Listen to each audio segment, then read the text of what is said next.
Hello दोस्तों, कैसे आप सब। उम्मीद करता हूँ आप बहुत अच्छे होंगे। तो आज हम एक नई करियर अपॉर्चुनिटी के बारे में बात करेंगे, लेकिन फ्रेशर के पॉइंट ऑफ व्यू से, क्योंकि फ्रेशर के लिए जॉब तो काफ़ी सारे अवेलेबल है फार्मा में, लेकिन आप अप्लाई करते हैं रिप्लाई नहीं आता, ऐसे बहुत सारी क्वेरी आपने भी फेस की होगी। तो बेसिकली क्या होता है कि फ्रेशर के लिए एक जॉब के लिए कैसे प्रिपेयर करें और किस तरीके से आप आपको खुद को डेवलप कर सकते हैं उस डोमेन के लिए, ये जानना काफ़ी ज़रूरी है। तभी आप उस पर्टिकुलर डोमेन में एक अच्छा करियर कर सकते हैं। तो चलिए आज नई करियर अपॉर्चुनिटी मेडिकल राइटिंग के बारे में बात करेंगे, how to do a career in the medical writing as a fresher. तो चलिए इस वीडियो को स्टार्ट करते हैं।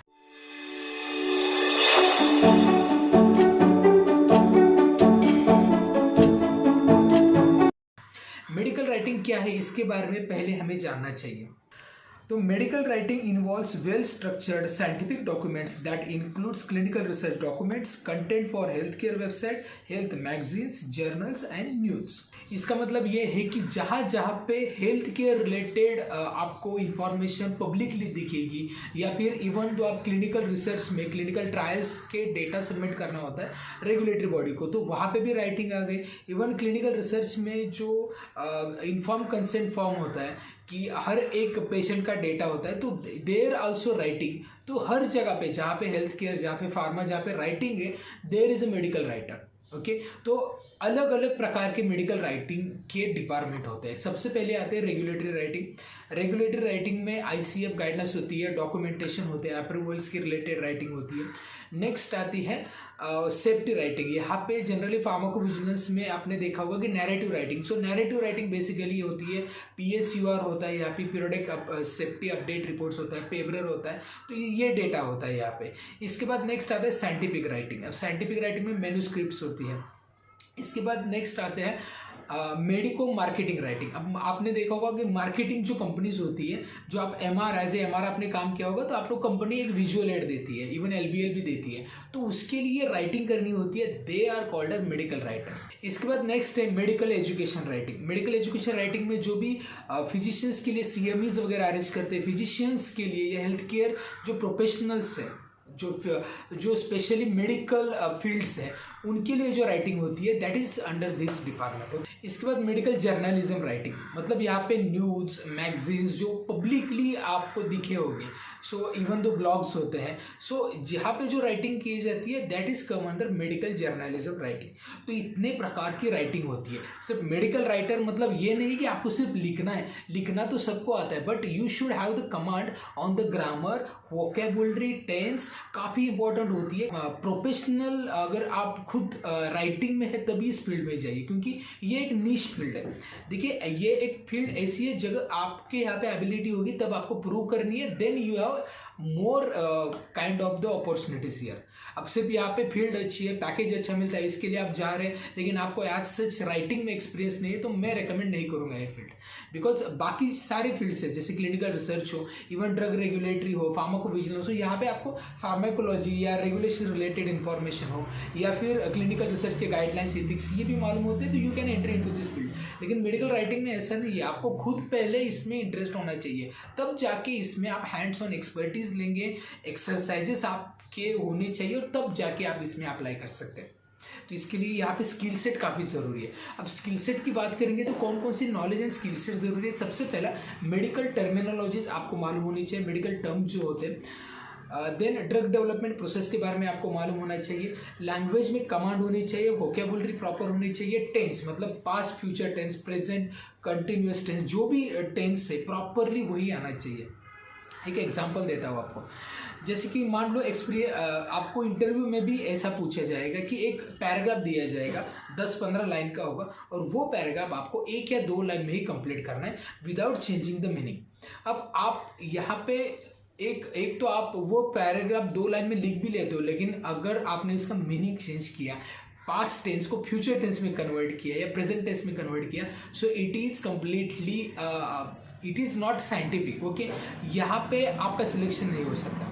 मतलब मैं यहाँ पे बता रहा हूँ कि आपका जो टेंस है उस पर काम होना चाहिए। देन कम्युनिकेशन स्किल भी काफ़ी ज़रूरी है, क्योंकि ये मीटिंग्स आप कंडक्ट करते हैं, यहाँ पे आपको इन्फॉर्मेशन देनी होती है। तो यहाँ पे अगर आपने प्रॉपर कम्युनिकेट किया, तभी ये प्रॉपरली एक्सपेक्टेशन के अकॉर्डिंगली आप काम कर सकते हैं, अदरवाइज बहुत मुश्किल हो जाता है। ठीक है, तो आगे चैलेंजेस में हम बात करेंगे कि क्या चैलेंजेस आती है एक्सपीरियंस फ्रेशर के लिए एक्चुअली, लेकिन ये एक स्किल सेट है, आपको इसके बारे में जानना जरूरी है। रेगुलेटरी के गाइडलाइंस जो होते हैं उसके बारे में जानना होता है, लाइक ICH गाइडलाइंस। ओके, तो ये स्किल सेट है, ये नॉलेज आपको ज़रूरी है। अब बात करेंगे कि फ्रेशर के लिए एक्चुअली चैलेंजेस क्या आती है। ओके, तो फ्रेशर के लिए चैलेंजेस ये सबसे पहले आती है आपकी लैंग्वेजेस की। मतलब जैसे कि आपको पता होगा कि आप फार्मेसी एजुकेशन करते हो तो लैब रिसर्च वर्क ज़्यादा होता है, लैब वर्क ज़्यादा होता है, एनालिसिस में आप ज़्यादा काम करते हो, सुटिक्स में आप डोसेज फॉर्म बनाते हो, फार्माकोलॉजी में एक्सपेरिमेंट्स करते हो एनिमल्स पे, राइट, और कोग्नोसी में आप प्लांट्स रिलेटेड इंफॉर्मेशन कलेक्ट करते हो, इसका स्टडी करते हो। लेकिन आप राइटिंग पे कभी काम किया आपने, बेसिकली राइटिंग पे आपकी एक्सपर्टीज नहीं होती, क्योंकि ये it is not an academic part. ऐसा कोई सब्जेक्ट नहीं होता जहाँ पे आपको इसी डोमेन पे काम करने का मौका मिले।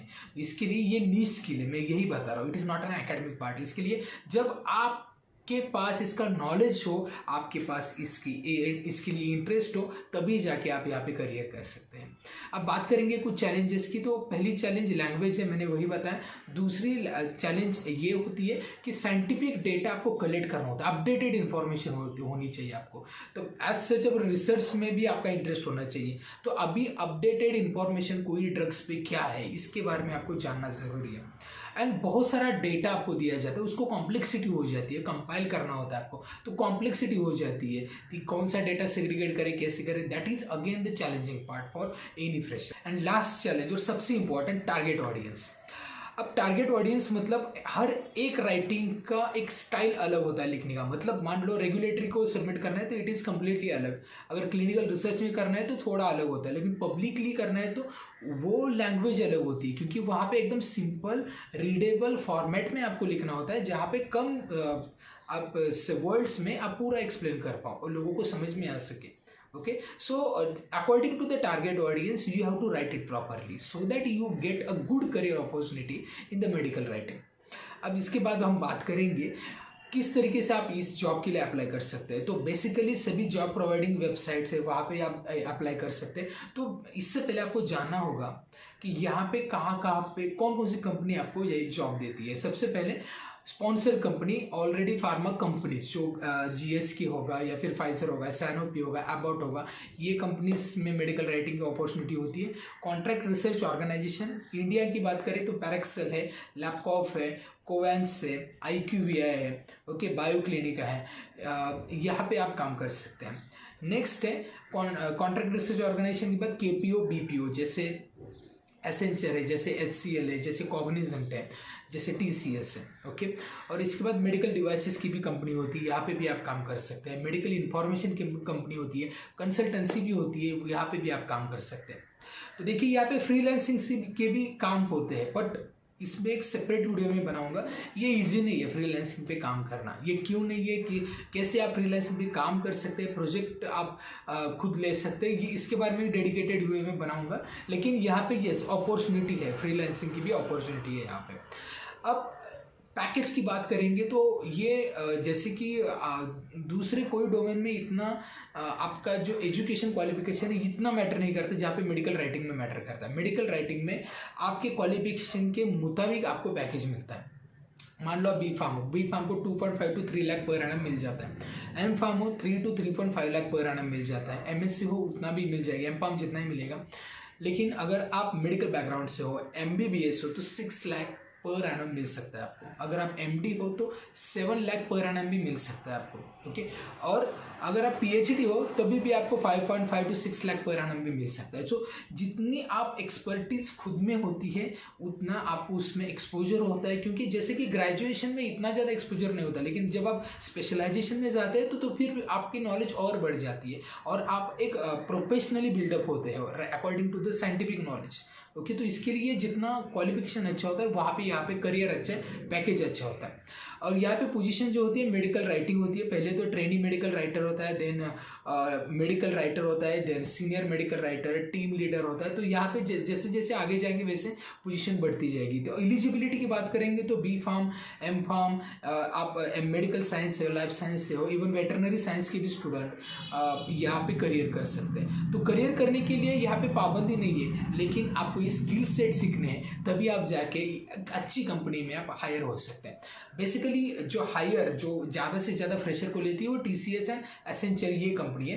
बाकी कंपनीज भी लेती है लेकिन इतनी ज़्यादा वैकेंसीज नहीं होती, तो बल्क हायरिंग नहीं होती ज़्यादा कंपनीज में। इसके लिए जब भी पोजीशन निकलती है तो इसमें एप्लीकेशन भी ज़्यादा आते हैं। तो according to the skill set ये देखा जाता है। तो बहुत बार क्या होता है कि आपके पास अगर हैंड्स ऑन एक्सरसाइजेस आपके साथ होते हैं, जैसे कि आपने कोई कोर्स कर लिया जहाँ पे आपको पूरी नॉलेज होती है यहाँ पे, क्योंकि कोर्स का इम्पोर्टेंस ये है कि आपको एक डायरेक्शन मिल जाती है और साथ में एक परफेक्ट आपको एक प्रोफेशनल बना दिया जाता है, जिससे आप कौन सा भी आपको एक्सरसाइज दिया जाए इवन इन द इंटरव्यू आप अच्छी तरीके से उसको हैंडल कर पाए। इसके लिए शॉर्ट कोर्स करना या लॉन्ग कोर्स भी होते हैं बहुत सारे, लेकिन वो करना ज़रूरी है। तो अगर आप मेडिकल राइटिंग में करियर करना चाहते हैं तो हमारे एकेडमी, ग्लोबल फार्मा एकेडमी ने इंडिया का most affordable 3 month certificate course launch किया है इन द मेडिकल राइटिंग, जो अभी 17 सितंबर 2022 से शुरू होने वाला है। तो यहाँ पे आपको हर चीज़ सीखने को मिलेगी अगर मेडिकल राइटिंग के रिलेटेड, वो भी हैंड्स ऑन एक्सपर्टीज के साथ। Skill development program, resume preparation, mock interviews, then placement assistance भी हम प्रोवाइड करेंगे। So all things are there जो आप एक्सपेक्ट कर रहे हैं, हम 100% देंगे एंड आपको प्रोफेशनल बनाने का काम हमारा है। तो अगर आप करियर करना चाहते हैं, you can enroll in this program. Description में मैं इसकी पूरी लिंक दे दूंगा। तो ये वीडियो कैसा लगा ये मुझे बताएं। वीडियो अच्छा लगता है, वीडियो का कंटेंट अच्छा लगता है तो वीडियो को लाइक करें। चैनल को अभी तक आपने सब्सक्राइब नहीं किया है, हमारा channel pharma industry related job opportunity and business opportunities के वीडियो बनाता है। तो इस ऐसे वीडियो देखने के लिए हमारे चैनल सब्सक्राइब करें और हाँ, इस वीडियो को बहुत सारे लोगों तक शेयर भी ज़रूर करें। तो इस वीडियो में इतना ही, मिलते हैं नेक्स्ट वीडियो में, तब तक बी हेल्दी बी हैप्पी।